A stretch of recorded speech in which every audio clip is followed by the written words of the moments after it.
Ito yung Budyong, alam mo. Lot, ito yung school na to. School. Ito yung daan papunta kay Labadi. Tapos ito yung Kasche. Paano kita?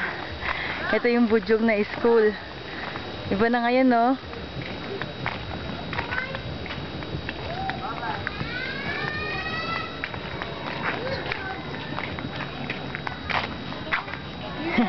Cheche. Oo. Che. Kumusta na? Anak mo? Oo, anak ko, asawa ko. Yung dalawang angkas ni Lisel, anak ko yun. Oo nga eh. Tapos muna din. Oo nga. Ni Bobby silot-lot ko, no? Para hindi naman sila. Ay, sexy pa rin si Lotlot. May dalawa ng anak. Nasa Canada? Dalawa ng anak nila. Ay, si ano, yung lalaki? Nasa Dubai. May isang anak na rin. 3 na ang anak mo? Ha, 3 na. Kaya lumobo din ako.